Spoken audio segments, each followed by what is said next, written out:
Good morning, American Heritage. As we all know, today marks 1 month since the shooting at Marjory Stoneman Douglas, where 17 lives were lost and many others were injured. And today we dedicate our show to everybody affected by this tragedy. First, WAHS covers an interview with the 3 people who organized the protest at AHS on Broward Boulevard on February 19th. Good morning, everyone. I'm here with Faith, Sydney, and Nick, the organizers of the gun reform protest here at American Heritage. Thank you guys so much for coming in. Of course. So what did it take to organize this event?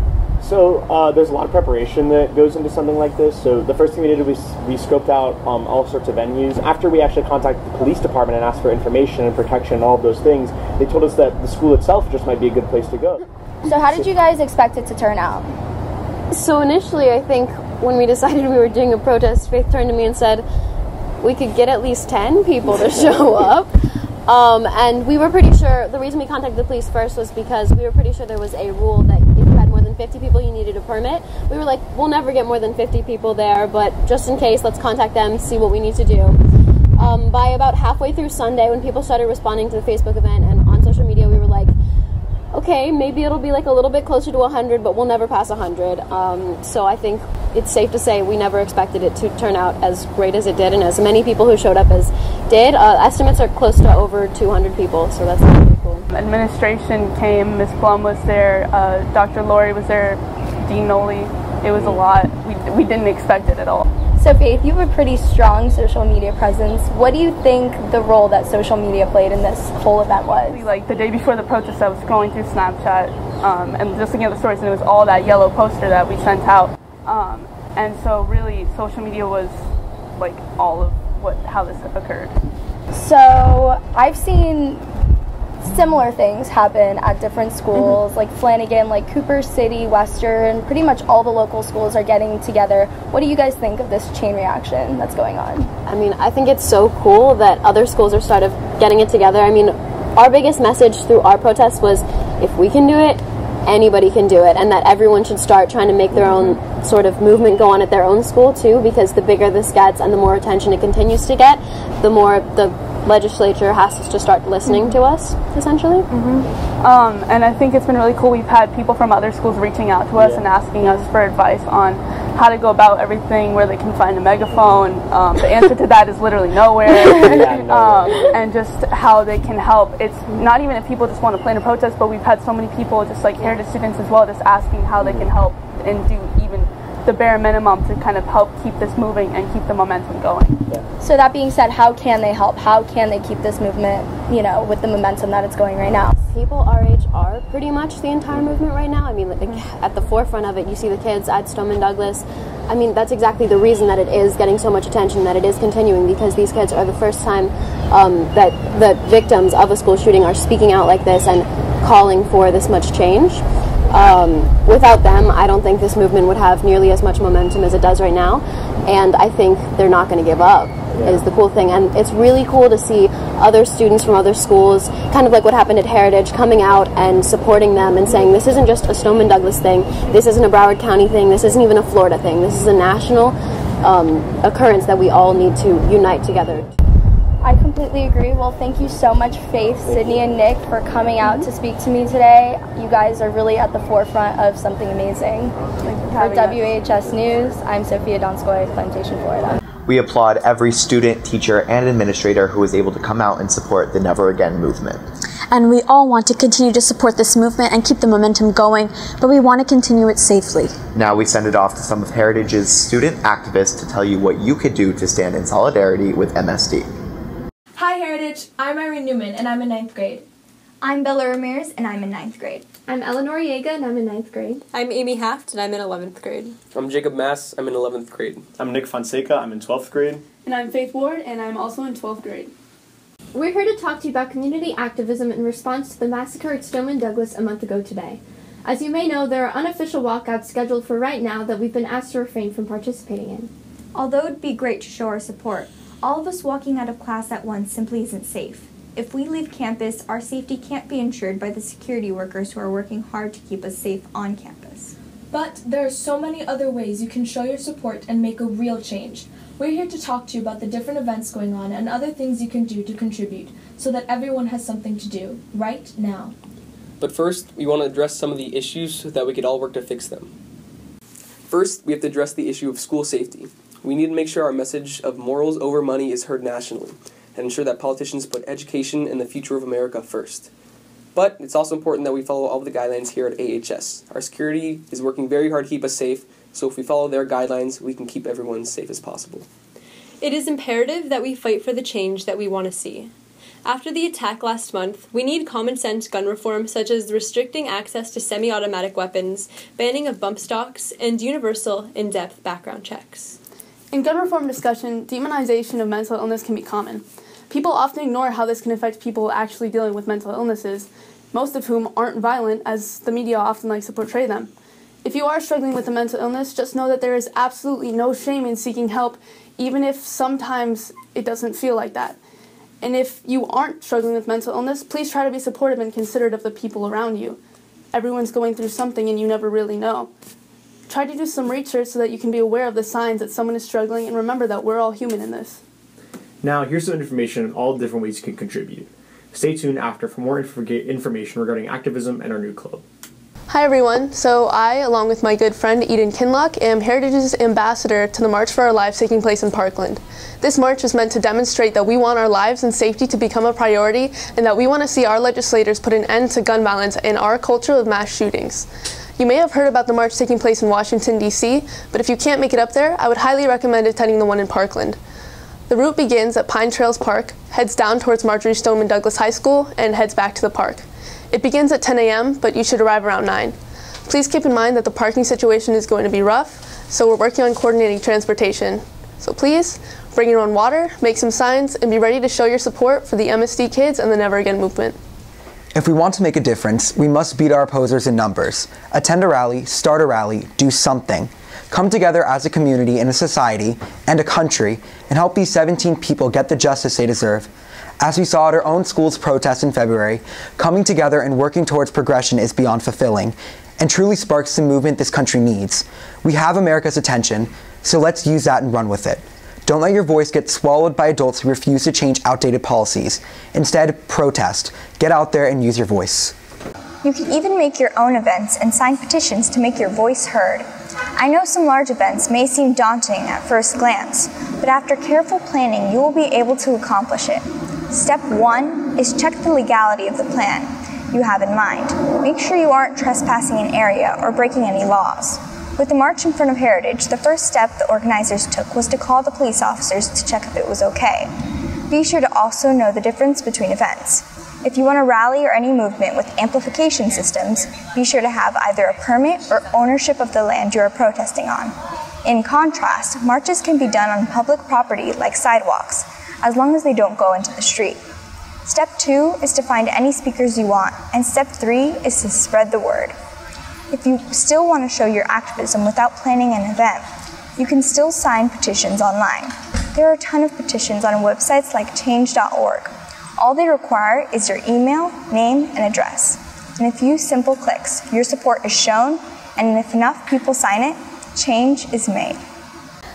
Getting in touch with our government representatives is something many teenagers, especially recently, wish to do.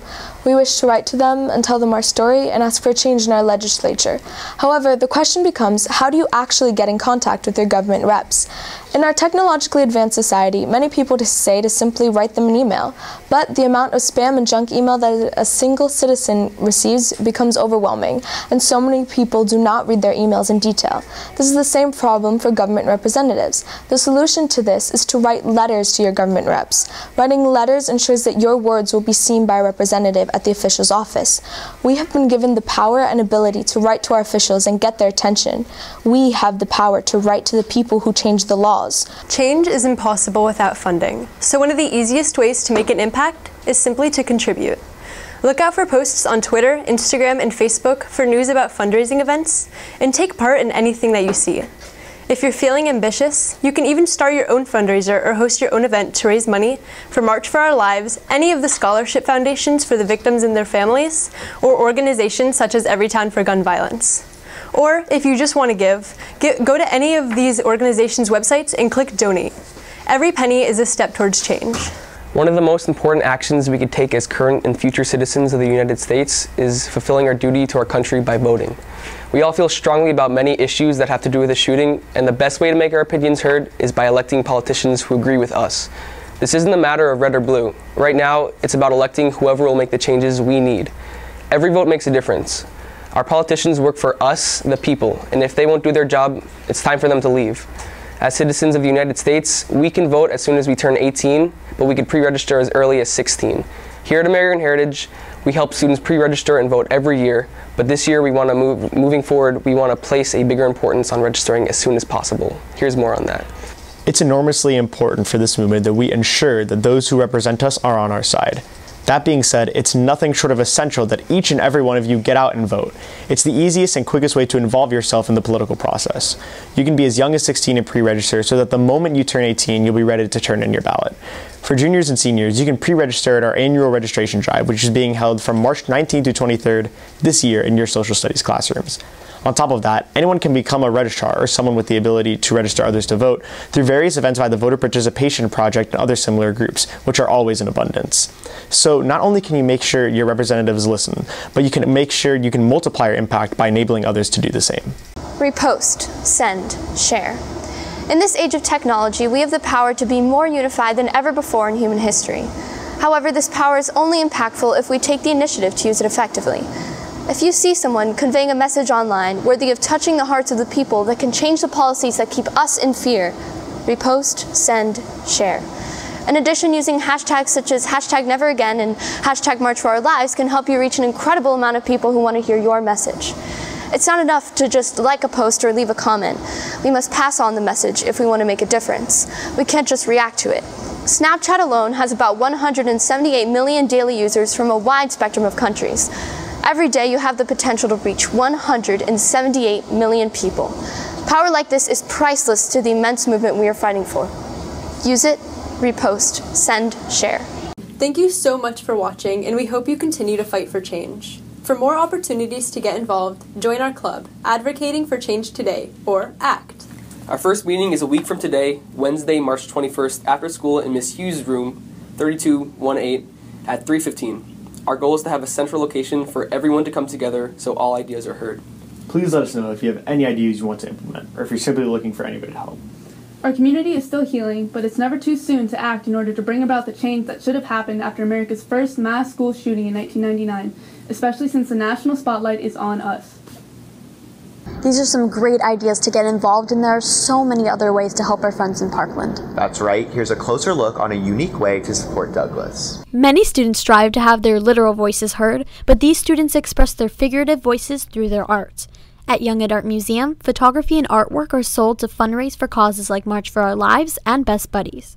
These student activists use art as a platform for change and are making their mark by spreading awareness through their craft. I was inspired to raise money for this cause because I was personally affected by the shooting. One of my friends, Carmen Schentrup, was killed in the shooting, and I was already really upset about the fact that all these kids' lives were being taken away from them. And once I heard about Carmen the next day, I had to do something. Teenagers who use art as a platform is an empowering way to make their voices heard. Director and founder of the Young at Art Museum, Mindy Schrago, encourages them to use their artwork to fight for their cause. It is so important for children and teenagers to be able to use art as a conduit to speak their minds and to be able to talk about important facts that they believe in. My best friend is a DACA recipient, and I'm the only one who really knew his story in full because he was able to share it with me, but not many other people.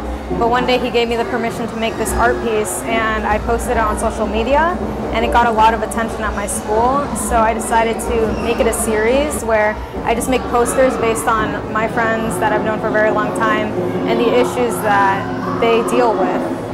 What's really important for us is to watch a child or a teenager to get lost in the process, but really show how important things are in the world and how we need to stay strong and belief in our vision and our mission for everyone. With the hope and passion these students display in this event, there's no doubt that change is coming our way. Reporting for WAHS News, Plantation, Florida, I'm Emily Myers.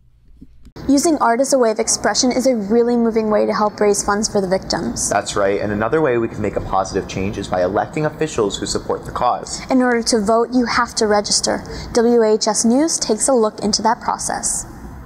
Here at the DeSantis building in Nova Southeastern University, teenagers of all walks of life are meeting here for one thing. And so really we want to be able to go out and have our own registration drives and kind of take matters into our own hands in terms of helping to increase voter turnout and voter participation in Broward County. People and even some people who just... I work for the Voter Participation Project. I'm the executive director. We are a 501c3 nonprofit, non-political organization, and we're here to help train high school students and some of the people from March for Our Lives on how to do voter registration so that they can organize in their own communities and do their own voter registration drives. According to NPR and Pew Research Center, millennials from age 18 to 25 are the least likely to vote, but many of the attendees here think something a little different. I think it's important for us to vote, first of all, so that our voices are heard, because really they're not being heard right now. And I think teenagers in general have a very different perspective than a lot of other people have. A lot of people that are older than us, I think it's very important for us to go out and get our voices heard. With the recent events that a lot of people want to have their voices heard, and one of the best ways to do that is to vote. And if we can better educate and train people in that, that's what our goal is. So I know that a lot of teenagers are apathetic, a lot of teenagers don't care, they don't feel like they have a voice. I would like to see that change, and I'm hoping that the way things are going now with MSD kids and other teenage activists, I'm hoping teenagers can kind of see that they do have a voice and that they do have power in the society and that they can make themselves heard instead of just feeling like we're completely ineffective politically. The attendees here know that the youth is the future of our political world. So, let's see what's in store. Reporting for WHS News, I'm Teddy. For the majority of students who are not 18 yet, there are many rallies scheduled throughout the country. There was just one last week, coordinated by 3 Heritage freshmen, and one of our WHS reporters will tell us more. Hello, my name is Cole Hollyfield, and today I'm here at the Sunday of Sunrise Outdoor Amphitheater, where 3 students here at American Heritage School have organized a support rally for the students of Stoneman Douglas. They are also here to argue about the issue of gun control. Let's see what they have to say on the topic. So why do you think you guys did this rally? Well, starting out, we didn't really know much about gun control, but once the shooting happened, we knew we couldn't just sit down anymore, and we had to do something. So in turn, we started doing the Rally for Change, and we're pretty proud of how it turned out. We got a lot of coverage, and we got a lot of amazing speakers and performers. What this movement is about taking small steps into accomplishing bigger things. So I think we brought our community together, and we all got on the same page, and a lot of us from a lot of different schools came out, which I thought was unique about our rally so far, is that a lot of schools have been doing their own, but we came together at a public venue, and we all came together. So I think that what we can accomplish from this is like a sense of unity that all these different schools have, and then also we got a lot of news coverage today, so hopefully that'll go out and it'll just spread the message along, and we can build on this. It was an incredible experience for us, and I hope that it was an incredible experience for the people who came, because we really tapped into the emotional side of what this movement is really about. We are almost at the end of our show, but we have one final tribute to share. 2 sophomores in WAHS wrote the lyrics and music for a song dedicated to the 14 students and 3 faculty members whose lives were taken too soon. We hope this video honors those 17 individuals who meant so much to so many people. Thank you so much to administration for helping us to set aside time in our busy schedules to honor and remember the tragedy on February 14th. We thank you for watching, and we hope you enjoyed the song. When the light in your eyes goes out, you'll be all that I think about. I'm angry, sad, it's stupid, foolish. Why did he have to do this? Yeah. All the lights went out. There's glass on the floor. I don't wanna do this no more. I don't wanna think about your eyes when the lights went out. You yelling, save me, but no one's doing anything, yelling, help me. Well, what are we gonna do? Yeah, what are we gonna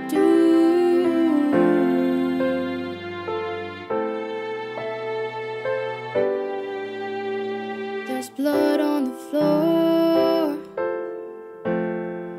I don't wanna do this no more. We gotta talk about their eyes when the lights went out. There's a gun on the floor. We gotta do something more.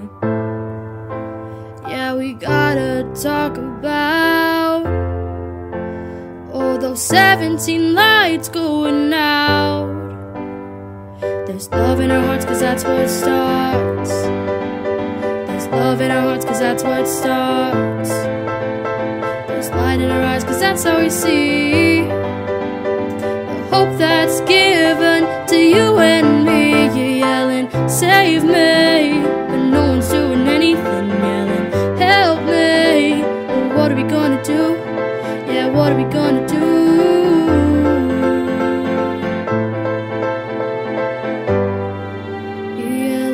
Save me, but they're not doing anything, yelling, help me. Oh, what are we gonna do?